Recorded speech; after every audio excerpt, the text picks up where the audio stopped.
Oh, we are keeping it chill and downright chilly, ladies and gentlemen, in the Eastville because we are delighted to be talking with an indie musician and a very, very talented one, as you've already heard right now, here in the neighborhood. I, by the way, am Rabbi Sol Solomon, the founder and spiritual leader of Temple Sons of Bitches in Great Neck, New York. So I know a bit about New Yorkers, and I know this is a dyed-in-the-wool Lower East Side Jewy kind of a guy, Mazel McGlick. His name is Jeffrey Lewis. Let me tell you a little bit about this man while he continues to wait for us to get to him.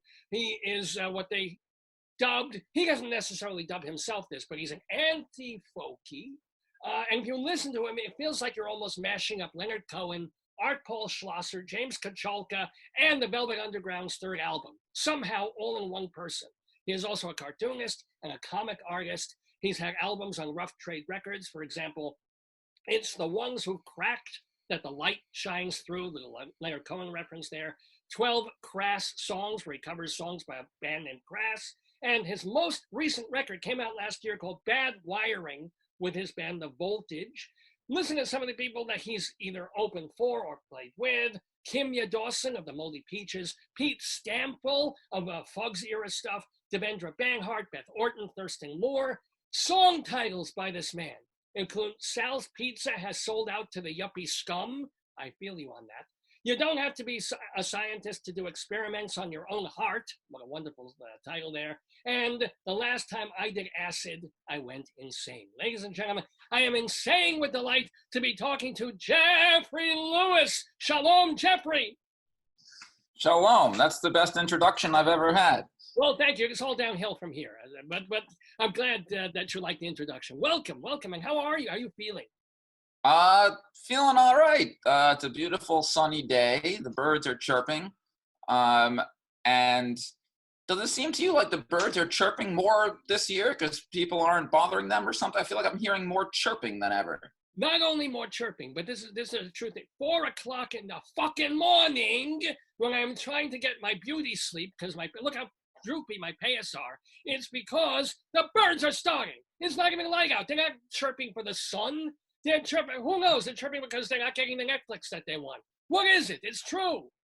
But this is true about the people are seeing more wildlife in other cities and suburbs. The deer are poking their heads where they didn't used to, just because people are schlepping. So are they keeping you awake, or are you happy to hear them? No, I'm usually a pretty heavy sleeper if I'm asleep, but it does seem like, outside my window, and now the trees are all blossoming and blooming, and the birds are just having a party out there. So that's very nice to hear. Yeah. I mean, you are the author of one of my favorite songs of yours is Bugs and Flowers. I love that song. And so are you a really nature kind of person? I'm definitely like a city kid, but I end up my parents, my father and my mom were kind of back to the land hippies there was a time in the 60s when a lot of Lower East Side hippies were moving to places like Maine, and the land was very cheap up there. So a lot of my parents' friends, including my mom and dad, got land in Maine in the 60s when it was just dirt cheap. So although these other people ended up moving up there from the city, my mom never wanted to leave the Lower East Side. So we stayed here in the city, but we always went up in the summer. So I have a lot, and it's very rural in the spot in Maine where my dad bought something like, quite a number of acres that he got for like $600, which was like almost nothing. They were just giving land away in the 60s practically. So, do you still have that? Does your family still? My dad. Yeah. Yeah, my dad still has this piece of land up there, and there's just a little shack. There's no electricity. There's no running water. It's extremely rural. It's just up a dirt road. So I've spent a lot of time up there, and in that extremely opposite environment from New York City. I mean, that's where a lot of those songs have gotten written. I actually have a song about birds chirping and bugs and flowers, and a lot of, because it's such a wonderful environment to get work done, to write songs and to draw comic books, because there's just no distractions. There's no phone. There's nothing. Well, what do you do I at just night, though? At 5 o'clock in the 5:30 in the evening, what do you do? you go to sleep. Uh, Um, Basically, you rise with the sun, and you set with the sun. I've got a couple kerosene lamps up there, like, it's like the 1800s. In the evening, I could light a couple kerosene lamps and write a letter to a friend on a, every morning I go to the post office about a mile away, bicycle over to the post office. So anyway, that's where a lot of, even though I've basically lived my whole life in New York City, um, the rural environment that creeps into some of my songs is because I have spent quite a lot of time in the middle of nowhere in the woods in Maine. well, do you see yourself living in New York forever, or do you see yourself retiring to the little shack and maybe doing up the shack with a little bit of electricity or Wi-Fi or something, or not, or maybe moving to a suburb or Florida like Jews should? What do you see yourself?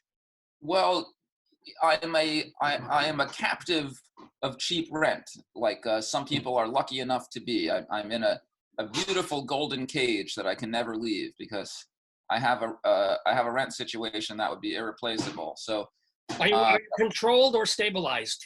it's a Mitchell-Lama co-op. The Mitchell-Lama co-op system, there's no landlord, so there's no profit motive.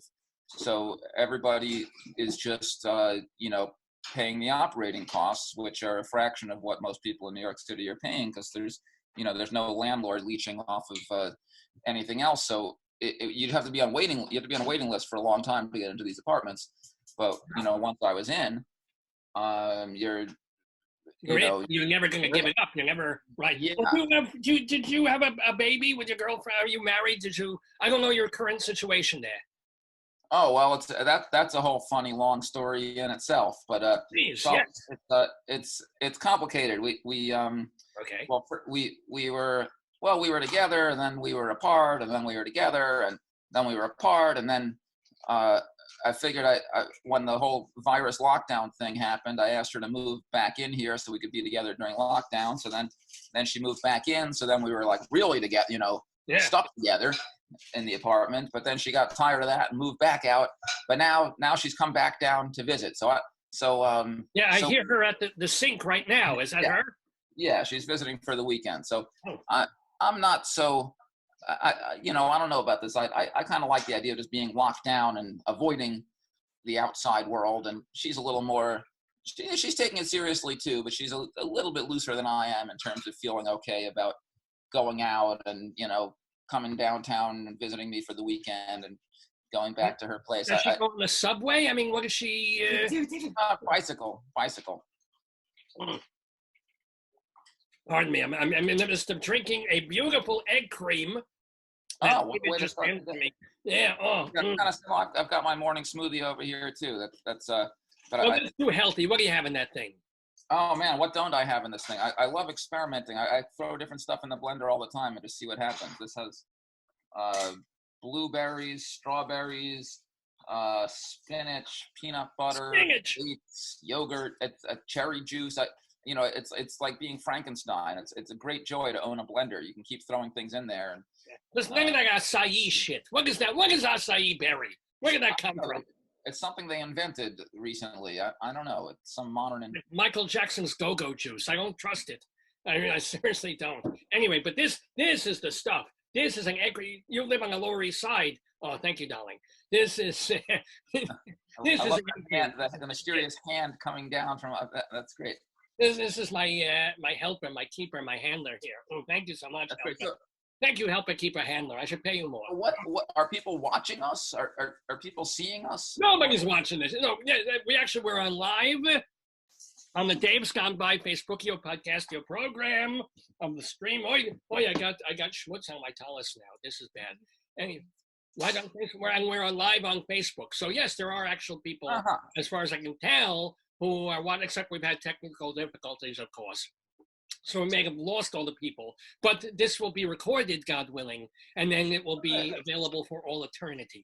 Which is great. Well, I just didn't know if we were only being heard, if this was strictly audio, or people are seeing us too. Yeah, God willing, people are actually seeing this beautiful face of mine right here, and your good-looking face. Well, thank you. I didn't see my makeup. No, here's an interesting thing about the virus lockdown. I'm sure somebody has already explored this. Um, when in history has it ever happened that all of New York City, nobody gets a haircut? Nobody's been able to see a barber. I mean, my girlfriend Rebecca gave me this nice haircut. Yeah. So, but But you have my hair. Trust me. I know the yeah, feeling. Yeah.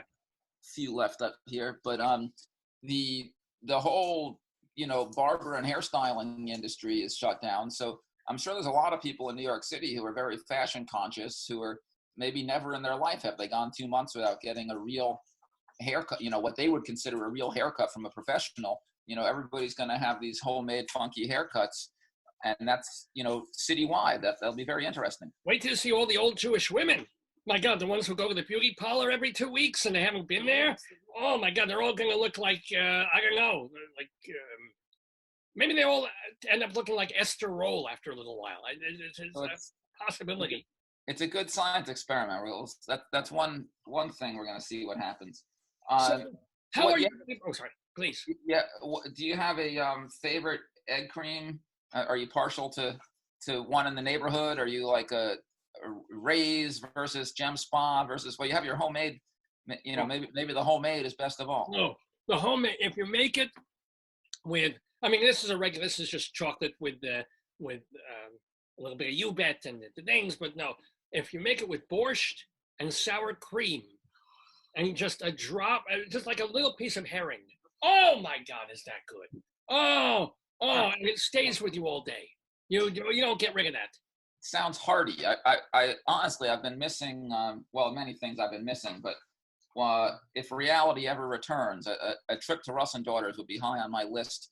Because herring, I haven't seen a piece of herring in quite some time now. So please, this ear is not very good on me, so I'm hard of herring. Damn it! I'm sorry about that. But it's comedy. That's the kind of comedy I do. But speaking of missing things on the Lower East Side, do you miss the place called Sidewalk, New York, which is where a lot of the anti-folk people did their thing and became something of a, you should pardon the expression, a movement, which I had before we started the show? Well, I certainly missed that place. That was my musical home stomping grounds. I mean, I would not have been playing music at all if that place didn't exist, because it was just, open for anybody to walk in and play. And I would have been far too timid to ever try to get booked at an actual club. But Sidewalk was just very welcoming on the Monday night open mic. And it was just full of, weirdos and people of all stripes, all ages, all levels of amateurism. So I just, and it was always free to get in every night of the week. So even before I was making music, I would just go there because I was just broke and had nothing else to do. And it was just always an interesting place to go sit and hear some weird music, or you never knew what you were going to get. Sometimes terrible, sometimes wonderful. And I would always bring my sketchbook, and it was just a nice way to spend time. I would just sit there and sketch the artists, all the performers on the stage. And then, when I started making up my own songs and I started playing them at Sidewalk, and then I started getting offered gigs at Sidewalk. Well, would you like to do a set at 7:30 p.m. next, on Wednesday? So I sort of slowly became part of the Sidewalk music scene. And it was like that for about 20 years, even though my own music developed into a whole career of going on tour and having a band and being on record labels and turning into this whole other thing. I never left the Sidewalk scene. If I was home in New York City, I always loved going back to the open mic there. Friends of mine would be playing Sidewalk. I still tried to play there at least once or twice a year. It was just a fantastic neighborhood resource. And it's in some ways irreplaceable, but everything changes at the city. It's amazing that it lasted as long as it did. It was there for about 30 years. Well, I haven't been to, for shame on me, I haven't been to the Lower East Side in a while. Is it gentrifying? Is that place going to be now replaced by a Starbucks or some giant hoity yuppie thing? Or is there still, can you go to places on the Lower East Side that feel like Veselka, that feel like they've been there since 1930 and aren't going to change? Well, everything's gentrified, but that's kind of been everything was kind of gentrified it's been so long now that everything has gone through that transformation that it's hardly even worth griping about. It's kind of like, nowadays people complain that the gentrified yuppie business from 2011 just shut down. I remember the old days when you go to, so that's just the nature of cities, the nature of things in general, that constant morphing. But yeah, there's still, you can still go to a number of spots which could disappear at any given time, but there's certain landmarks that are still around. Veselka, as you mentioned, that's the block I grew up on, actually. Oh, wow. On East 9th Street. And, B&H is still there. And wait, B&H, the photo place? They're up on, no, not the other the food B&H. I don't know if it has any relation to the photo place, but there's a little kind of B&H standing for Bezras Hashem, I'll bet. Or maybe not. That's a good guess, but it's kind of like the little brother, small, cheaper version of Veselka down the street there. That's also been, it's another place where you can get pierogies in the neighborhood. And there's a bunch of places that are still there. St. Mark's Comics closed down last year. Also, that was the comic book store that had been there since I was a kid. But things close, things open, things change. That's the nature of things. Can I ask you how much of your time and how you devote your schedule, since you are both? You really have to do little. Like a couple of weeks ago, I was talking to Ben. Oh my God, I'm forgetting the name. Who was the cartoonist? Ben Catcher was on the program. He just has to concentrate on drawing and doing the books, the strips. You're a musician and comic book guy. How much of each do you do? A week of one and then go another week of another, or part of the day one, part of the day another? How does it work? Well, Ben Catcher is fantastic. That guy's work, I love his work. But it's true, he doesn't have to make comics and make music and go on tours. It's very difficult. Dinner's ready. Yeah. Yeah, we're getting ready for breakfast over here. But the scheduling, my own ability to discipline my schedule, it's all just chaos, and I'm in a constant state of swirling anxiety, like, oh my God, I haven't worked on this project, and it's been months since I touched that project, and wait a minute, but I need to work on booking this tour, but I also need to work on getting my new comic book out, and it's just a swirling madness that goes on. I've during this virus lockdown, I've created a very good system for myself, which I hope continues. And I've written down about 16, I don't know if you can see this on the screen there. I've written about 16 categories of things that I would like to get done, things that I would like to accomplish. Wow. And so in these categories, there's a coloring, there's a 4-page comic of mine that I'm trying to do in full color. So one of them is coloring that. Another category is working on my new comic. Another category is gig booking, rescheduling all my band's tour dates for May. I have to try to reschedule them for later in the year. Can I ask you before? Stop you there. What are the target dates that you're figuring? Because there's no point in picking a date and then it's going to be in sand and you have to erase it. So what are you thinking about? Well, I just didn't know what else to do. You're very correct there that there's just no predicting. So I'm currently moving all of my spring tour dates to October. Sure. And that might be over optimistic, or it might not be. I don't know. I've made a rule for myself that I don't like being on the road with my band in the dead of winter, just because driving in snow is very stressful.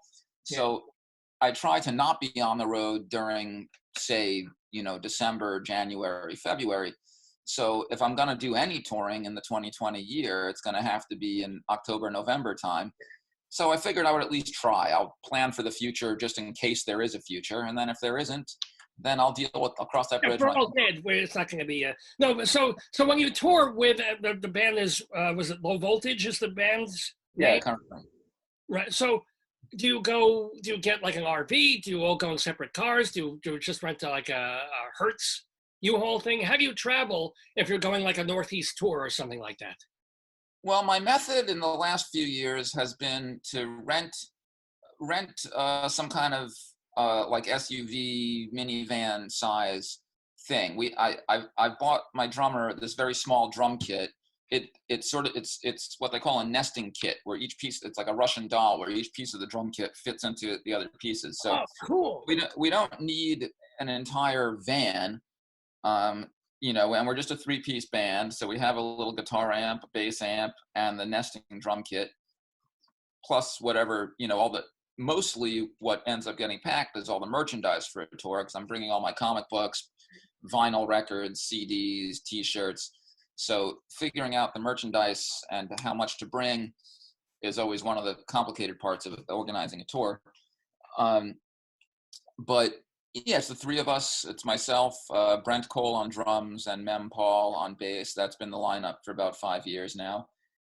And, you know, renting a vehicle in New York City is very expensive. So I've discovered that you can find much cheaper rental deals a little bit out on the perimeters. So sometimes that means going out to Newark Airport or Jersey City, sometimes LaGuardia Airport, because if I was trying to pick up a rental vehicle from, you know, right in Manhattan or Brooklyn, they tend to be much pricier.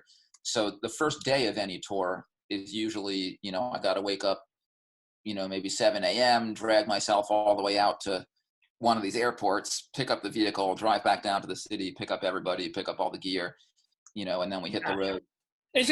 But touring, especially if you sell the merch and you sell it makes a living for you. You're able to do it. You don't just come out sort of even. You make a little dough that you can live on, even though there's no big record company that's signing your life away in blood to help you do this. Yes? Well, strange as it may seem, for somebody who most people would look at me and be like, well, this guy can't sing and he can't play, but I've had a successful music career for 20 years, for my entire adult life. I've had no other job other than making my songs, and, you know, and doing the artwork and the comic books. But I was very inspired. There was a book that came out around 2001, 2002 called Our Band Could Be Your Life. And that was right around the time when my first official album came out on Rough Trade. I'd been recording homemade cassettes for starting around 1998. But in the year 2000, I was, quote, discovered by Rough Trade Records. And when they put out my first official album, I first started going on tour. And this book, Our Band Could Be Your Life, by the author is Michael Azarad. Sounds familiar. What band was it about? Well, it has each chapter is about a different band through the 80s. All these independent rock bands like Sonic Youth and the Meat Puppets and Beat Happening and Dinosaur Jr. and Black Flag. And each chapter sort of details how these different bands created their own careers without the help of a major record label. They started booking their own gigs, figuring out how to go on tour, and often releasing their own albums. And it was so inspiring to me hearing all these stories of these bands that have become very successful, well-known rock bands, really just were able to get in there and learn how to do all these things themselves. So that book came out at just the right time for me when I was just starting to figure out how to do that stuff. So I kind of just never stopped. I just got in there, and honestly, you know, a lot of musicians complain about the internet, but the internet was extremely helpful for me to be able to book shows, organize tours, book flights, just put together all the things. I can't imagine how bands used to do that in the 70s and 80s when it was just phone calls and postcards. And zines. They would just mimeograph zines, and that's how it would go to fandom, but not much beyond. And now it's just like, oh, Spotify, oh, or your place of choice to post things. And anybody remember MySpace? Remember that? Yeah, right. Yeah, before that, there was a thing. I remember mp3.com was a website that a lot of musicians were very excited about in like 2000, 2001, because people would pay to get the MP3s of your music. And it was like, this site was going to be the future. mp3.com was, you know, it's almost in a way it was the future. It just didn't make a living as the future. But then, you know, Apple stepped in and they found another way to do it. Well, we're going to start complaining about how the neighborhood of the internet has been gentrified. Oh, remember MySpace? That was so great. And then they closed down, and now we just have Facebook, and it's all getting gentrified and ruined. But oh, please remember, I used to type on a computer and it was just black and green letters. Oh, I missed that so much. It was love. That's all you needed. Black with a little bit of green and a cursor going boop, boop, boop, boop. That was beautiful. Let me ask you, we're talking about artists who did who got known even before they got any kind of a label were doing their own homemade music and homemade cassettes. At one point, did you ever play with or on a bill with or know Daniel Johnston? Yeah, absolutely. Well, he is my major inspiration. I was just a comic book artist all my life since I was a little kid. I was always drawing and making comics, and that was all I wanted to do with my life. And then, when I got out of college in 1997, I started making up songs and recording tapes of my songs completely 100% due to the fact that I heard Daniel Johnston's music. And it was just such a mind-blowing, life-changing experience for me. That kind of expression, that kind of artistic expression through making up songs, it was a complete transformation of what I thought. I never experienced music like that. And his songs were so powerful and so direct. And that was just my whole vision of what I would do. I wanted to make up songs, record them to tapes, and if the songs were good enough, if people liked them, they would just sort of develop legs of their own, and people would copy the tapes. And that was. But did you? I did get to play. I played with him a number of times over the years. The first time I played a show with Daniel Johnston was in 1999 at Sidewalk, actually. Wow. He came to New York and played at Sidewalk, and he hadn't played live in about 10 years at that point. He was kind of just re-emerging as a live performer. And I was, of course, very excited to be able to play a show with him. And I played with him a number of times in Austin, Texas, in various circumstances. Was he normal? Were you able to communicate with him in a normal fashion, or was he? No, you really couldn't have a regular conversation with him. He was very sort of closed off to, he would never look you in the eye. You could have a little chit chat maybe, but he didn't really engage or wasn't that interested in, he was very withdrawn inside himself and very shy, and, would never really just look you in the face and have a conversation. But we went to a comic book store together in England. We did a few shows together in England at one point, and went to a comic store together. And so I had a few different experiences and interactions with him. And his brother Dick, who was his manager and handler for a number of years, he was much, you could hang out and have a conversation with him, and that's kind of like who I would be talking to. You figure the brother would be the more difficult type because he's saddled with the name Dick Johnston. I mean, he must have taken so much crap in school, I gotta tell you. But it turns out he's the normal-ish one. Speaking of normalcy, let me ask you something. You comic book guy, indie music artist, and a lot of your earlier songs are all about sort of being New Yorky.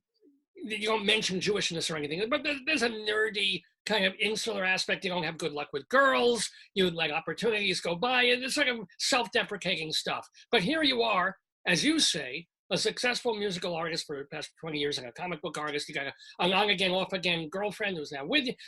Is domesticity, can you still write the kinds of songs about life and being a schlemiel and a sad sack when you really aren't and haven't been for a very, very long time? Well, it's definitely the case that as a writer or an artist goes through life, your position in the universe shifts, so you're writing from a different perspective. And I think the key to that is to continually push forward, and the key to creating from a place of authenticity and exuberance, and where you're kind of surfing on the crest of your own, the edge of your experience, and where the emotions are really powerful for you, you have to constantly let go of what you've made before and fearlessly dive forward into what does the Jeffrey Lewis of today feel strongly about, and is it not necessarily what a 25-year-old Jeffrey felt strongly about, or a 30-year-old Jeffrey? I'm 44 now, and my life and my perspective on things. Everybody has their sort of intensive core of where, what they feel most powerfully about. And that's kind of, as an artist, it's almost like just like dowsing with a little dowsing stick. You're walking around trying to find like, oh, where are the vibrations? Like, what am I scared to talk about? What feels most powerful to me? What do I feel the most, exhilarated about? And those things shift over time. But as a musician, you're in the odd position of having to exist as a live performer, where on stage, you become a fourth dimensional time crystal of yourself. On stage, you're operating in a different dimension where I'm playing songs, new songs, songs from last year, songs from 5 years ago, songs from 10 years ago. And on stage, you become a representation of all the versions of you that you have ever been. So rather than being a three-dimensional self in the current day, the on-stage version of you realize occupies a fourth dimensional Jeffrey Lewis in all capital letters. All Jeffreys who have ever been and will ever be are in this other dimensional phase, which is why I think that it's a mistake for artists. I think it's a mistake for artists who only play old material. It's a mistake for artists who only play new material. I think the greatest thing is if you go see somebody like, Lou Reed, you can't see anymore because he's gone. I don't want to see Lou Reed right now. It would be kind of horrible. But, say Bob Dylan or somebody who's had a very long career, you don't want to just see, certainly don't want to see Bob Dylan doing the American Songbook. That's the last thing you want to see, yeah. But right. I don't want to just see him play songs that he wrote in 1965. That's a little three-dimensional slice of that's one moment of Bob Dylan. But I also don't want to just see him play songs that he wrote this week. I want to see the fourth dimensional, complete, time. Well, when God was writing the Bible and Moses was bringing it down, Moses said, look, I can bring down Genesis, but I want to see a little bit of Deuteronomy too. Genesis is better, and Exodus has the best stories, but, I'll take the book of Ruth. Oh, that's recent. That's pretty good, God. You want to see the whole panoply, if you will. Yeah, and you don't have to be like Bruce Springsteen deals with this thing. So he can't be a 20-year-old kid from New Jersey singing on the hood of a Dodge anymore. So he turns himself into an Okie who's a mass murderer and a farmer. And that's his way of being authentic of what he cares about. Yours is figuring out who you are right now as a 42-year-old man? 44. 44, oh, well, mazel. The internet takes off 2 years. The live stream always adds 10 pounds, removes 2 years. But like novelists, somebody like Philip Roth or somebody who just writes novels for decades, there's, you're constantly create new things. Just keep your nose to the grindstone and keep working at finding new artistic expressions. It's a never-ending challenge, and that's kind of what's engaging about it. Can you, at one point you told a website called flaunt.com that it's hard for you to enjoy yourself. Are you anhedonic or are you just Jewish? Well, maybe it's just Jewish. I don't know. You know what? I've discovered during this virus lockdown that I really enjoy keeping to my productive schedule. Like I was showing you my list of things to do. I set an hour time. What I do is I set a timer for an hour and I do 1 hour on each task. And then I put a little check mark next to it. And it's just been a wonderful way to spend time, just being indoors, doing 1 hour of working on my website, 1 hour of songwriting, 1 hour of working on my comic, 1 hour of coloring my other comic, 1 hour of, I'm doing a project about the history of Chile. So I'm 1 hour of research about that. So, just having that kind of system really appeals to me. I think it sort of makes me very happy when I look back at my little list of things and they each have little check marks next to them. And of course, listening to music makes me very happy. So, listening to records all day long, I just put music on all day long, and that's now. One of your songs on your recent, we can still call it a new album, even though it was from 2019. But the album that you put out last year with the band The Voltage, Bad Wiring, one of those songs is about is a wonderful, funny song about LPs. And do you still Did you give them all away? And the fun part of the song is that you switch to CDs in the last verse. But do you listen on vinyl still, or do you listen now exclusively to CDs, or are you just on iTunes like the rest of us? I listen to a huge amount of everything. Any given day, I'm probably listening to music like 12 hours a day or something. And that sometimes that's records. I have my whole vinyl collection here. I'm still buying records, but like I say in the song, it's increasingly difficult to find records for cheap because they're such heavy duty collector's items now. Plus I have most of the records that I want, but then CDs, especially when I'm on tour and if I find music stores that have used CD sections, you just find these incredible bargains for just a few bucks. So many great albums on CD. So, I have colossal amounts of CDs that I listen to, and that is quite fun because I have a 5-disc CD changer. So I love just putting in 5 CDs, and then I can just get all this work done while 5 albums worth of music just comes at me. And then I want some specifics here since you're a music guy. Off the top of your head, what is like the last time that you did that where what were the CDs in your changer? What were the 5 CDs that you put in there for a day's worth of work, I can show you right now. I'll walk over to the stereo and see what's stacked up over here. Oh, that's your girlfriend. Shalom. Hello. Well, yeah, I'll probably wrap up this interview shortly and move on to the breakfast phase of my day. So I've listened to the first Michael Hurley album. My gosh, yes. So that's a great record, Michael Hurley. There's a record called, I just listened to this. This was in my CD changer yesterday. Lavender Country it's a gay country record from the 70s. It was very ahead of its time. Wow. It's still pretty jaw-dropping. It's very bold. Quite literally, if you think about it. Album. Yeah. And a Screamin' Jay Hawkins compilation. Oh, yeah. And you can see, this was purchased for $2.99. Like these CDs I got for dirt cheap. A Husker Du album, like Candy Apple Grey, a classic. Indie stuff. Bauhaus, some sort of goth punk British stuff.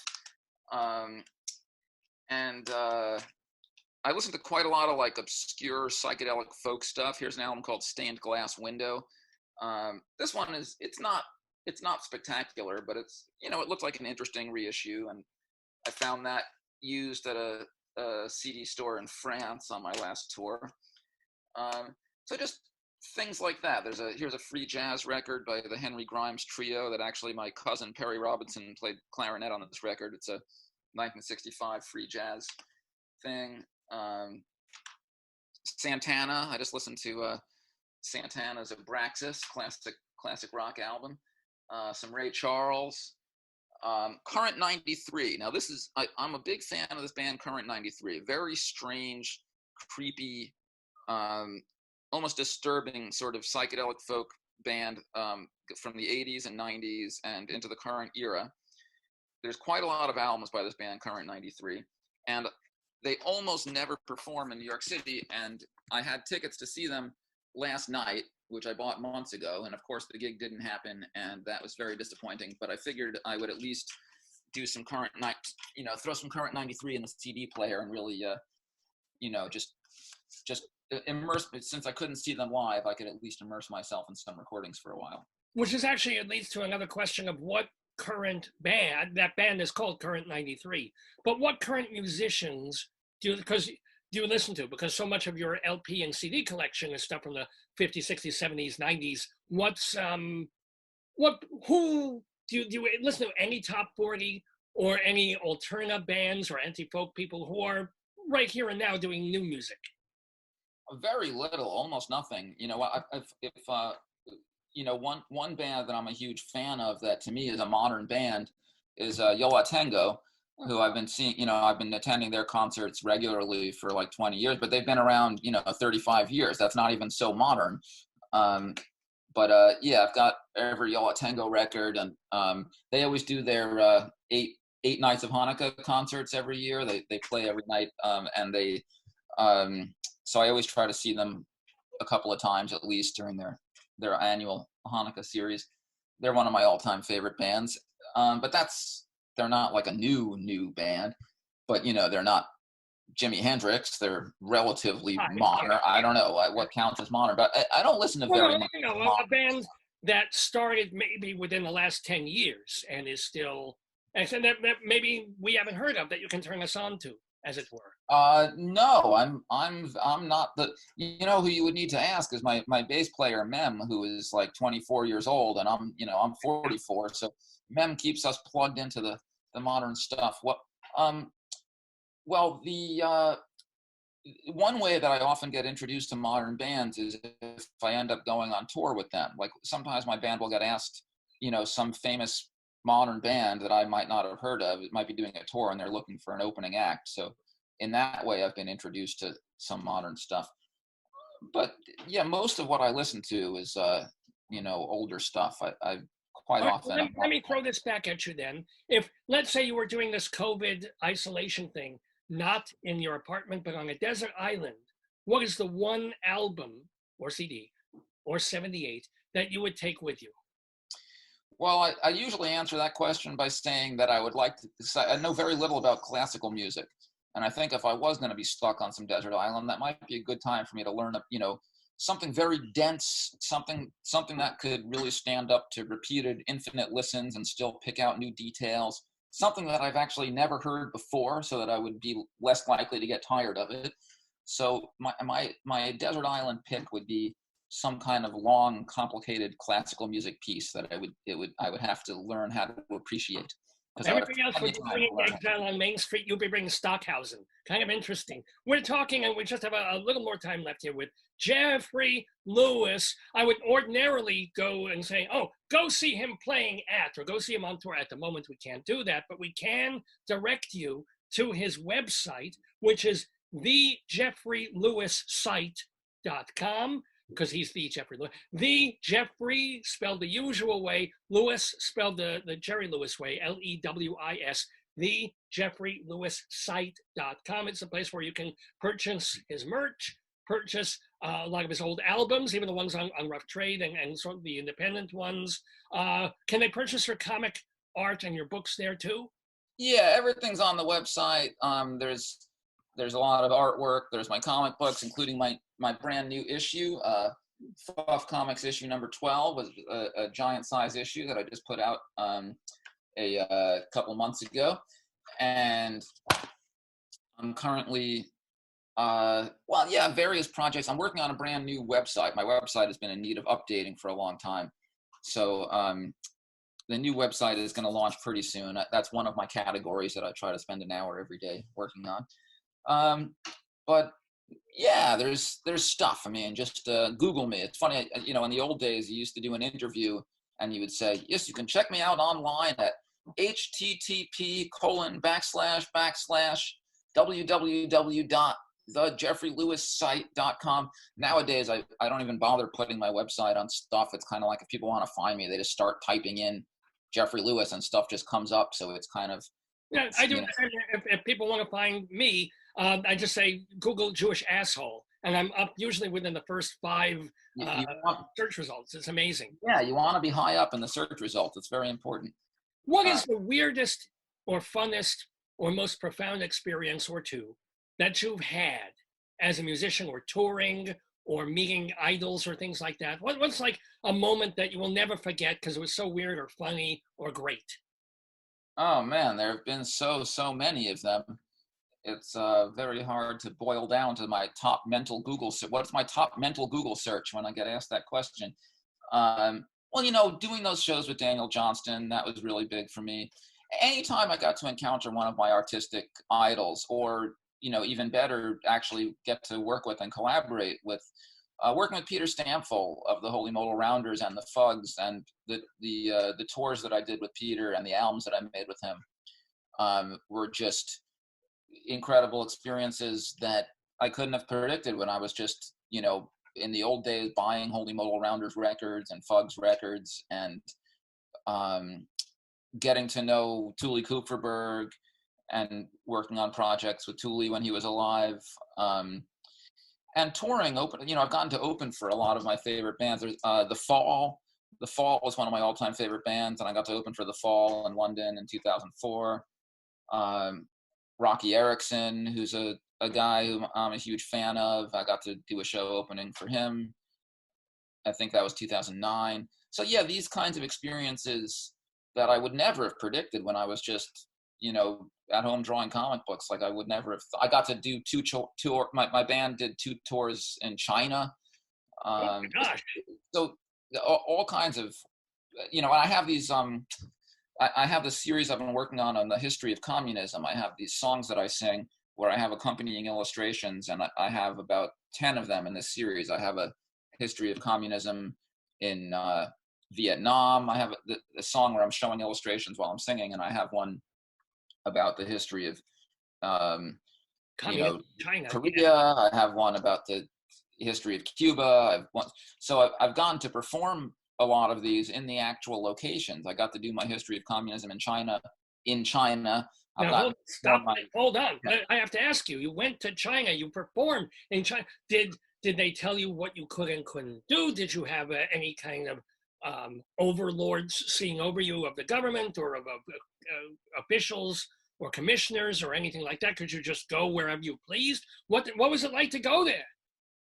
It was complicated. There was a certain amount of paperwork involved, and you had to submit all of the song. You had to give a list of songs that you were going to perform and submit the lyrics. But I have so many songs that, and we usually play different stuff on stage every night. So the set that I submitted was, just some kind of selection of songs. But I don't think they actually had official people checking. I don't think people are actually going to the shows and seeing the lyrics. But we've also performed in Vietnam, and I've just gotten to play in places that I just never would have imagined that would ever happen, including all sorts of weird corners of the United States. From the big cities to small places. I think I've played in every state. I've never Hawaii. I'm still lacking Hawaii. I would like to add that Vietnam and China, but Hawaii you haven't made it to. That's interesting. Right. Yeah. Did a tour of Alaska once. That was really cool and interesting. Well, anyway, I should wrap this up. You got to get back to your egg cream, and I got to get back to my coffee over here. Yeah. It has been absolutely delightful talking with Jeffrey Lewis, the Jeffrey Lewis, here in the neighborhood on Dave's Gone By. It just remains for me to wish you and your girlfriend and your friends and all your circle of people and your musicians in the Voltage good health, continue good health and making it through this crisis, and continue good comics and good music to you, Jeffrey Lewis. Thank you so much for being with us in the neighborhood. Thanks so much for having me. It was a real pleasure, and hopefully see you soon. Bye-bye now. Bye. Shalom to you. Okay. How do I get rid of, no thanks, but I'm going to get rid of you. Bye. Shalom. Oh, there we go. Don't get rid of don't close the meeting. He left. No, he's good. We're good. Shalom, everybody.